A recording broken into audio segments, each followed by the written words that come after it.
안녕하세요. 유화영 영문법 제4-52강 공부 방법, 이 공부 방법과 암기 요령에 대해서 좀 설명을 드리겠습니다. 거의 모든 정보가 구글에 있습니다. 여러분 이걸 꼭 기억해 두세요. 구글에 거의 모든 정보가 있어요.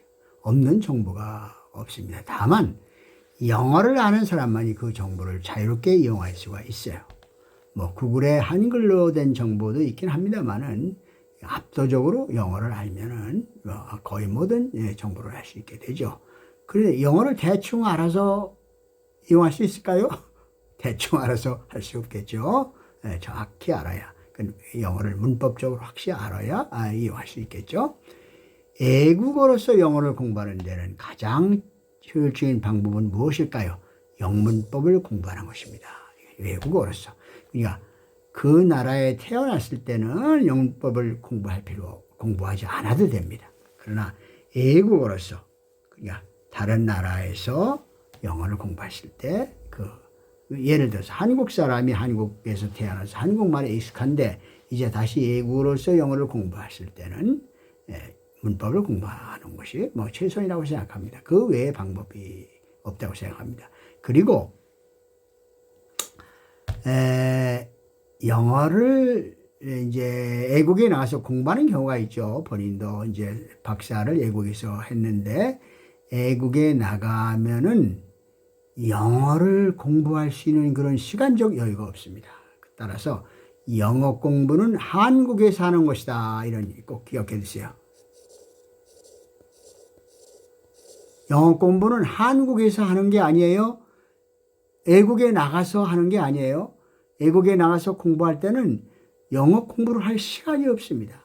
시험을 봐서 합격해야 되고, 강의를 드려야 되고, 리포트를 써서 제출해야 되기 때문에 그런 시간이 없어요. 그냥 자기가 가지고 있는 영어 실력에 따라서 공부를 하는 거예요. 그래서 사실은 애국에 가서 영어권에 가서 이제 공부를 하는 사람들을 이제 자세히 보면은 실제로 영어 실력이 상당히 생각보다는 형편이 없습니다. 영어를 제대로 하는 사람이 그렇게 많지 않아요. 물론 이제 인도 사람이라든지 이런 사람들이 영어를 잘 합니다. 거기 영어를 쓰기 때문에. 그러나 이제 다른 비영어권에서 온 사람들 보면은 거의 영어가 형편없습니다. 이제 그런 걸 참고하시고요. 따라서, 왜냐하면 거기 가서는 시간이 없어요. 공부할 시간이. 다른 걸 해야 되기 때문에. 자, 어떤 공부를 하든 공부라고 하는 것이 뭐냐, 이 얘기야, 공부. 우선 좀 이거 알아보자. 공부가 뭐냐 하는 것은, 첫째, 체계화된 정확한 지식을. 체계화된 정확한 지식이에요. 체계화되지 않은 지식은 그건 의미가 별로 없어요. 체계화된 정확한 지식을 지속적으로 기억하는 것이죠. 그리고 축적된 지식을 계속 업그레이드 시켜나가는 것이죠. 그게 바로 공부라고 하는 것이죠. 그렇게 되면 그렇게 되면 종합적 편집 능력이 생성됩니다. 이게 대단히 중요합니다. 이 종합적 편집 능력, 이것이 있으면 참 멋있는 사람이죠.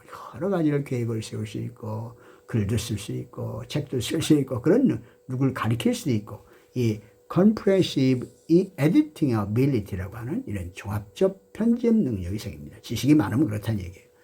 그런 능력이 생기면 자신만의 독특한 영감과 같은 견해를 갖게 되기도 하고, 기존 지식 체계에서 어떤 모순을 발견하기도 하고, 어떤 새로운 법칙을 발견하기도 하는 것입니다.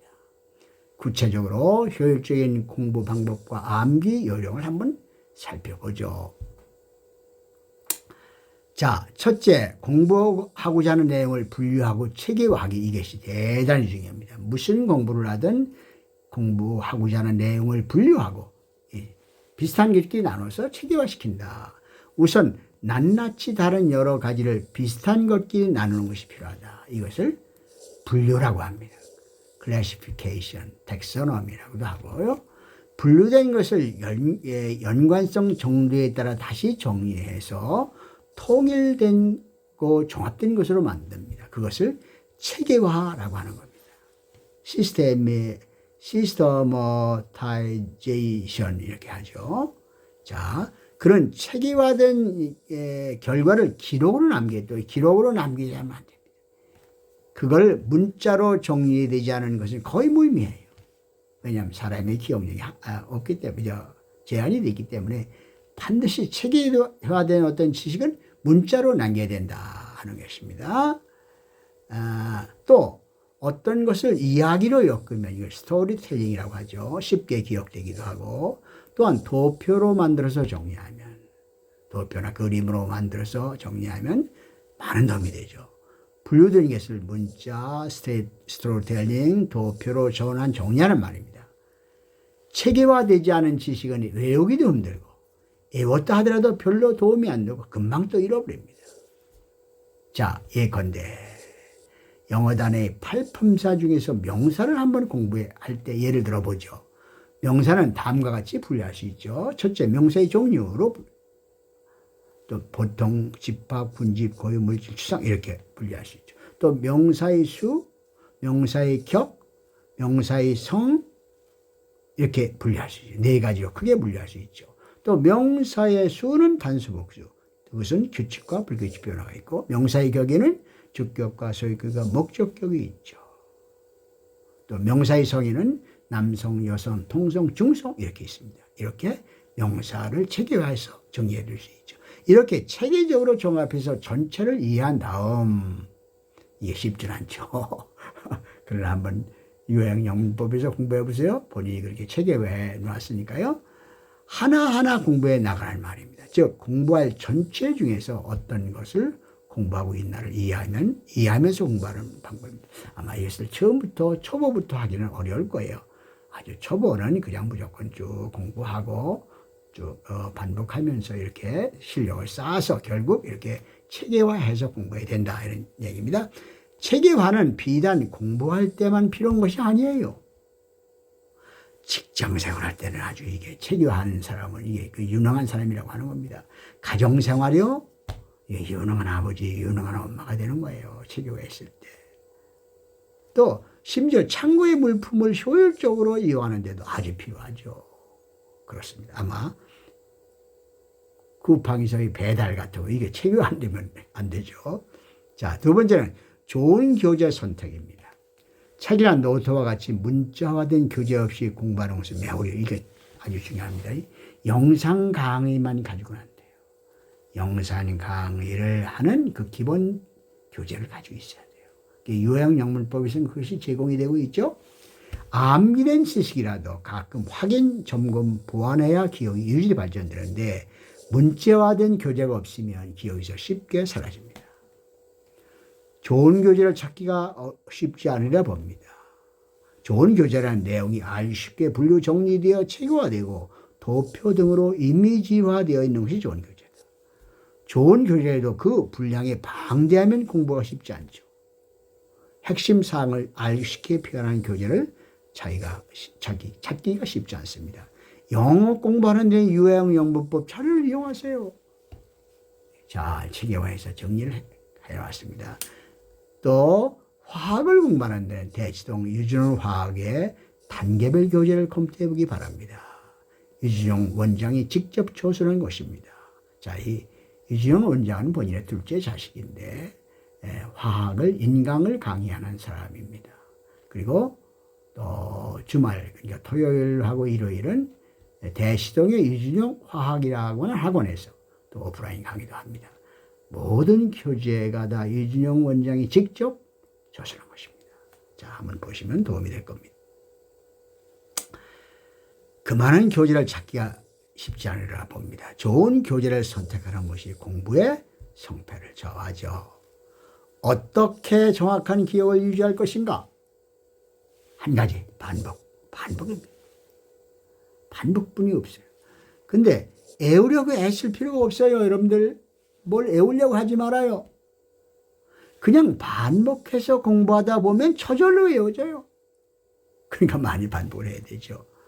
내용을 먼저 이해한 후 암기하면 좋으리라 보나 설령 이해가 안 되는 내용도 반복 공부를 하다 보면 이해가 되는 것도 많습니다.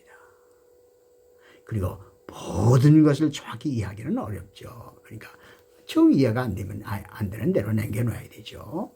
대부분의 학문적 용어는 한자로부터 유래된 것이 많으므로 한자의 의미를 함께 공부하면 좋습니다.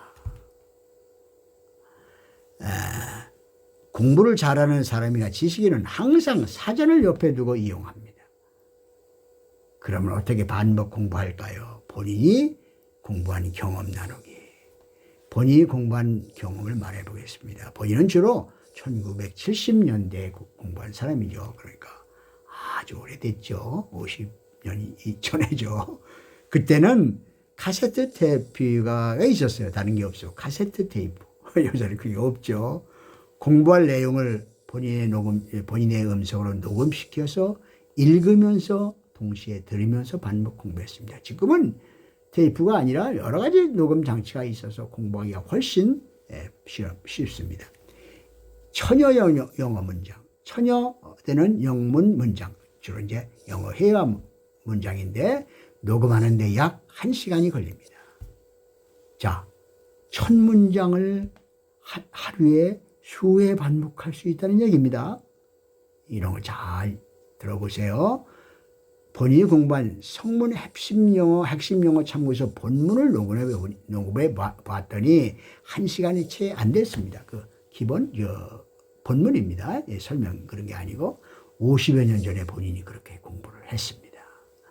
또 국사 내용을 주요 내용을 녹음하면 1시간이 채 안 됩니다.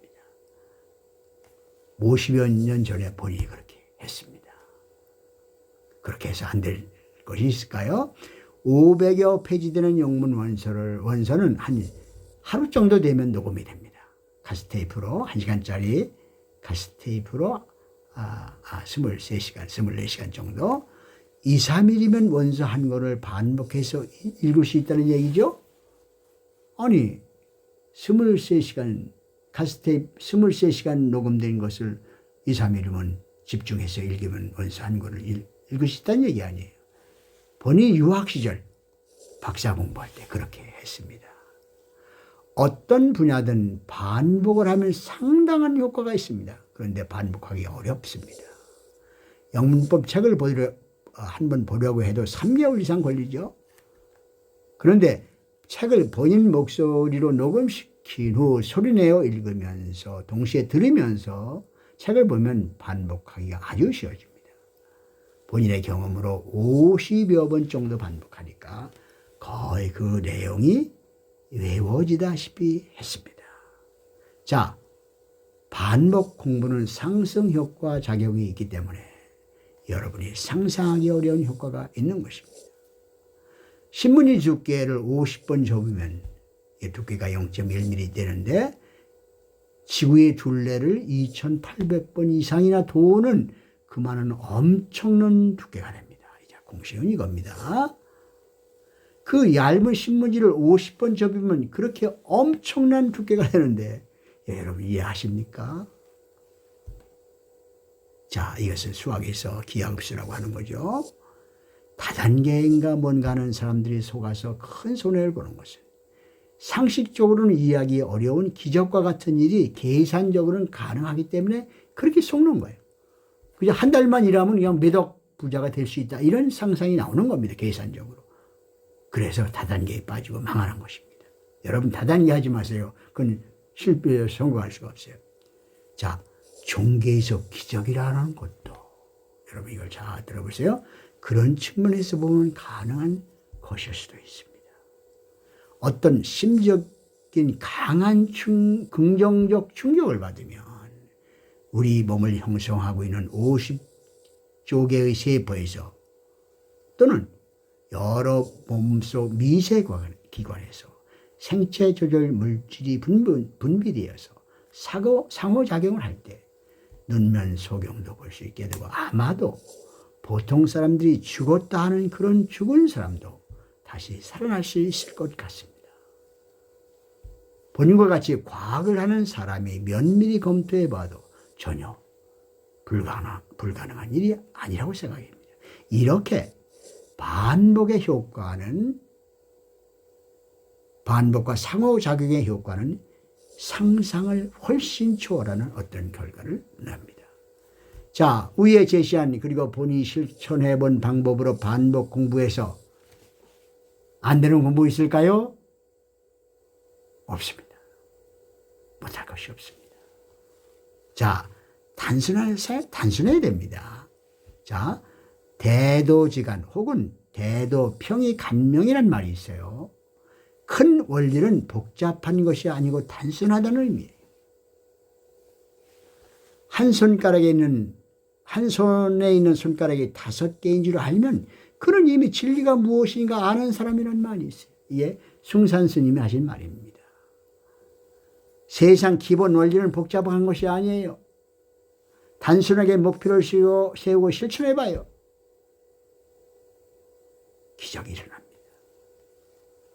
모르는 것을 체계화시켜 전체를 이해하고 그것을 반복하고 지식을 축적해 나가면 도가 틉니다. 여러분, 이 강의를 잘 이념해서 한두 번 더 들어보세요. 여러분에게 큰 기적 같은 일이 일어날 수가 있습니다. 이상입니다.